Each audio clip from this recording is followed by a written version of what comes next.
Good morning students, how are you.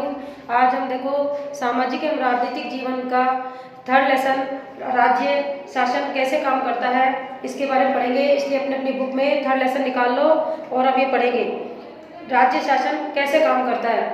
पिछले वर्ष हमने ये चर्चा की थी कि शासन 3 स्तरों पर काम करता है, स्थानीय, राज्य और केंद्र। हमने कुछ विस्तार के साथ स्थानीय शासन के कार्यों के बारे में जाना भी था।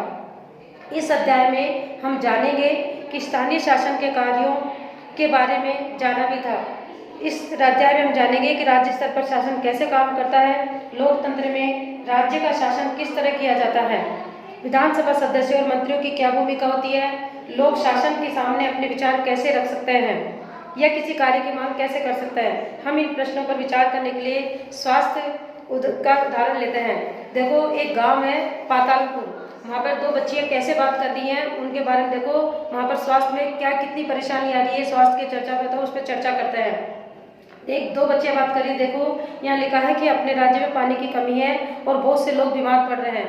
कई गाँव में लोग गंदा पानी पीते हुए पाए गए, नदी नाले और तालाब सूख गए हैं। बुरी तरह से प्रभावित इलाकों में गाँव के लोग दूर दूर से पानी लेकर आ रहे हैं। जिला मुख्यालय पातालपुरम में लोगों को 3 दिन में एक बार पानी की सप्लाई की जाती है। यहाँ का जिला चिकित्सालय मरीजों से अटा पड़ा है। इनमें बड़ी संख्या में हैजे से पीड़ित बच्चे हैं। टीवी पर समाचार में बताया गया था कि हैजे से 10 लोगों की मृत्यु हो गई। क्या ऐसा हो सकता है? क्या कोई सचमुच इस बीमारी से मर भी सकता है? क्या पता, बस मुझे न हो जाए ये बीमारी। मेरी मम्मी ने कहा है कि बाजार में कुछ ठंडा नहीं पीना है। आज सुबह उन्होंने अपना एक भाषण मुझे सुना दिया। तुम्हें अपनी सेहत की जिम्मेदारी संभालनी होगी। श्रीन, रैली के कारण ये सड़क बंद है। रैली वालों ने विधायक के घर का घेराव कर लिया है। सचमुच? लेकिन क्यों? उन्होंने कुछ कर दिया क्या? हाँ, ये लोग तो बस काम पर गुस्सा दिखा रहे हैं और जो उन्होंने नहीं किया है। और हम ये मांग करते हैं, रुक जाओ, और हम ये मांग करते हैं कि अधिकारी तुरंत स्वास्थ्य की स्थिति पर नियंत्रण पाने के लिए कदम उठाएं। हमारे विधायक को इसकी जिम्मेदारी लेनी पड़ेगी। कैसी वह ऊंची आवाज़ है इनकी, ये कोई नेता वेता होंगे? मैंने टीवी पर देखा है, ये विरोधी दल के नेता हैं। विधायक कौन होता है? उपरोक्त भाग में अपने पातालपुरम की कुछ घटनाओं के बारे में पढ़ा। आप शायद जिलाधीश, चिकित्सा अधिकारी जैसे अधिकारियों के नाम से परिचित भी होंगे, परंतु क्या आपने विधायक और विधानसभा के बारे में सुना है? क्या आप अपने क्षेत्र के विधायक यानी एमएलए के बारे में जानते हो? क्या आपको पता है कि वे किस पार्टी के हैं? विधानसभा के सदस्य को विधायक कहा जाता है। क्या कहा जाता है? MLA member of legislative assembly का संक्षिप्त रूप है। एमएलए का चुनाव जनता द्वारा किया जाता है, फिर वे लेजिस्लेटिव असेंबली के मेंबर यानी विधानसभा के सदस्य बन जाते हैं और सरकार बनाते हैं। इस प्रकार से हम कह सकते हैं कि विधायक जनता द्वारा प्रतिनिधित्व करते हैं। नीचे दिए गए उदाहरण से ये बात और अधिक स्पष्ट हो जाएगी। भारत के हर राज्य में एक विधानसभा है। हर राज्य कई निर्वाचन क्षेत्रों में बटा हुआ है। उदाहरण के लिए यहाँ दिए गए मानचित्र को देखिए।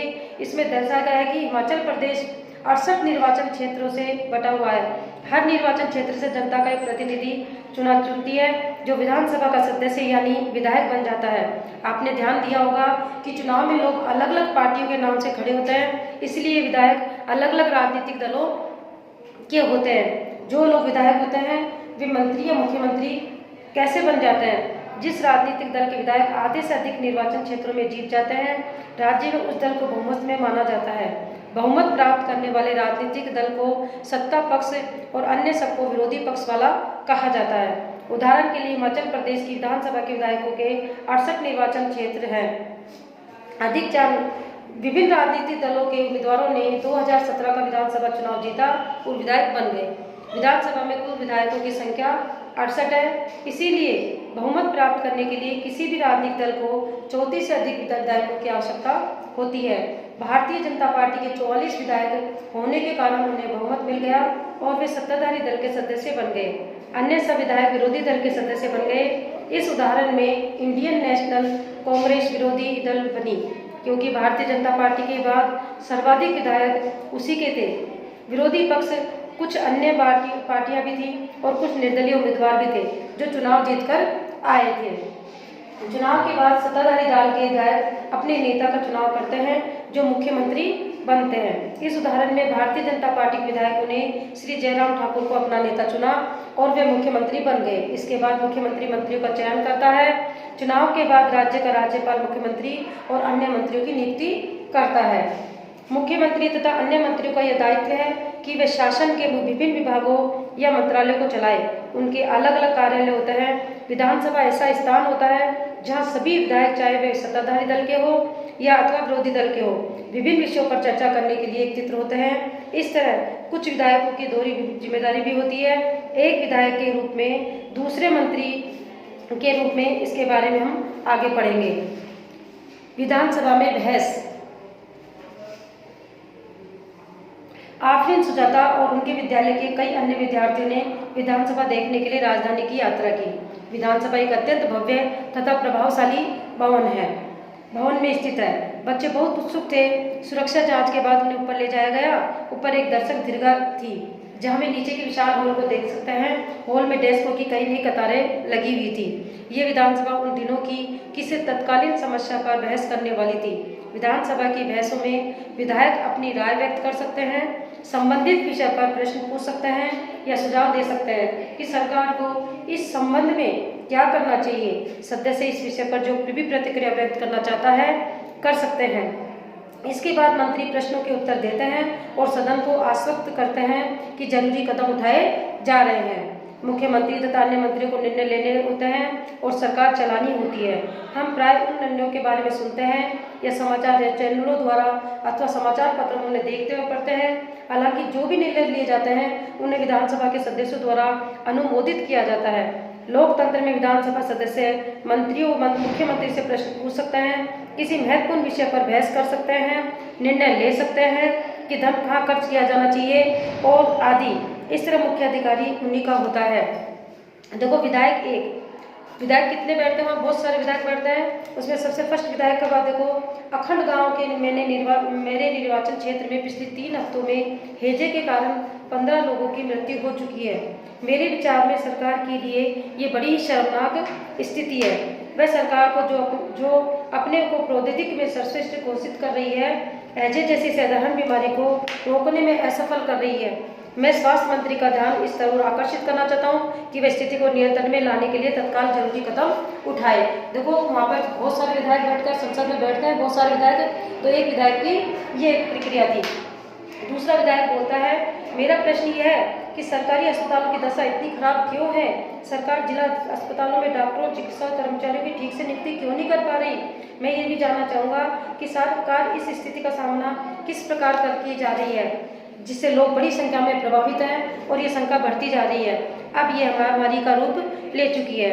फिर तीसरा विधायक बोलता है, मेरे निर्वाचन क्षेत्र तोरपट्टी में तो पानी की कमी की गंभीर समस्या है। औरतों को पानी के लाने के लिए 3-4 किलोमीटर तक पैदल चलना पड़ता है और मैं जानना चाहूँगा कि पानी पहुँचाने के लिए कितने टैंकरों को काम में लगाया है, कितने कुआं तालाबों की सफाई करवाकर उन्हें संक्रमण मुक्त करवाया गया है।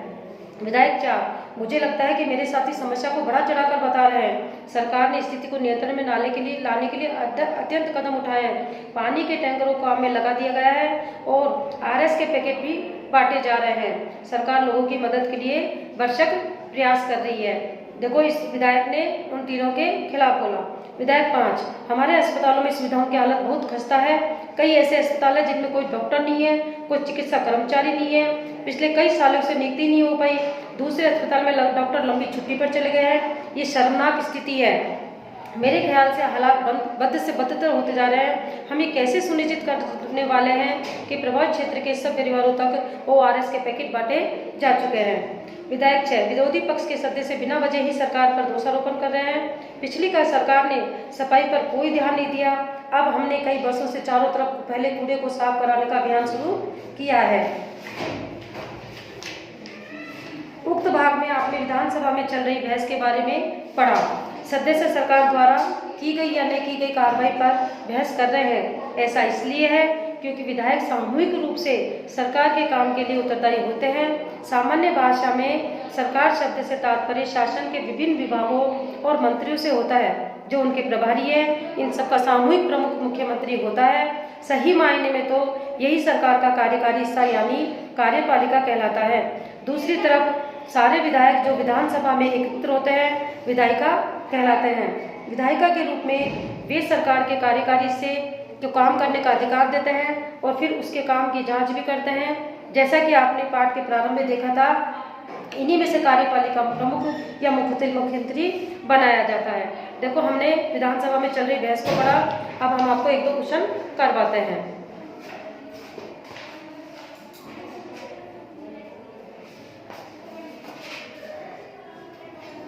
क्वेश्चन नंबर फर्स्ट, पातालपुरम में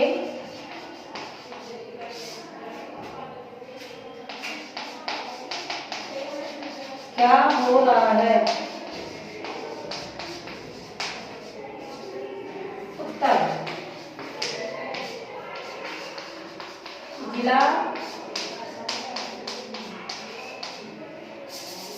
जिला मुख्यालय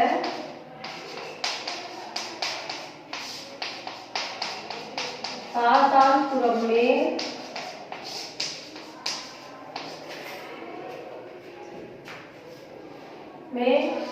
लोग विधायिका के समक्ष प्रदर्शन कर रहे हैं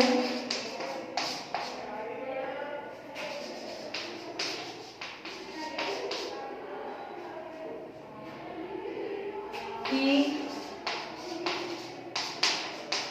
पातालपुरम में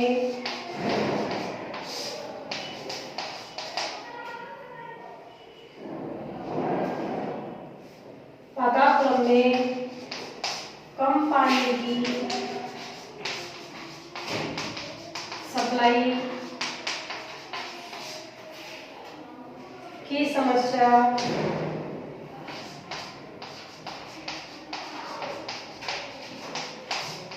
का सामना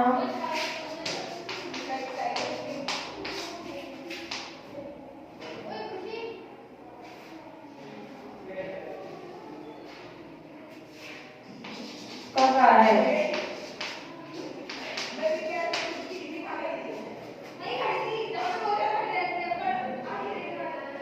इसका परिणाम यह है कि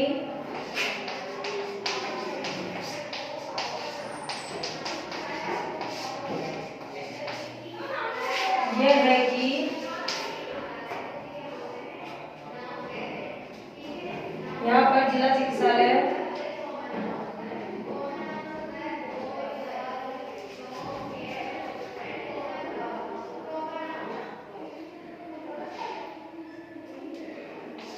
यहाँ का जिला चिकित्सालय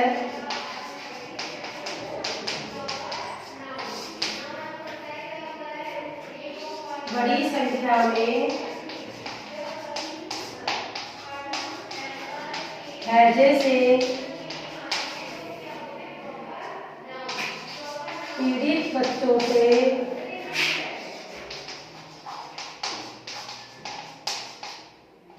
हटा पड़ा है। पातालपुरम में क्या हो रहा था? पातालपुरम में जिला मुख्यालय के चिकित्सालय में बहुत जिला पातालपुरम में पानी की बहुत ज़्यादा समस्या थी। वहाँ पानी बिल्कुल नहीं आ रहा था। बहुत कम पानी की सप्लाई के कारण वहाँ के लोगों को समस्या का समाधान करना पड़ता है। कि इसका परिणाम यहाँ पता है कि वहाँ पर बहुत सारे मरीज इकट्ठे हो रहे थे और चिकित्सालय पूरे मरीजों में पीड़ित मरीज भरे पड़े थे वहाँ से।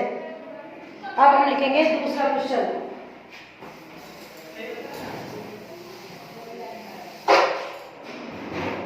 क्वेश्चन नंबर 2, यह समस्या कितनी गंभीर थी? यह समस्या कितनी गंभीर है? उत्तर, यह समस्या इसलिए है कि जैसे यह समस्या इसलिए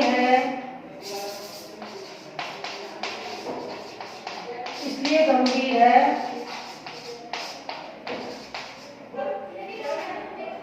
कि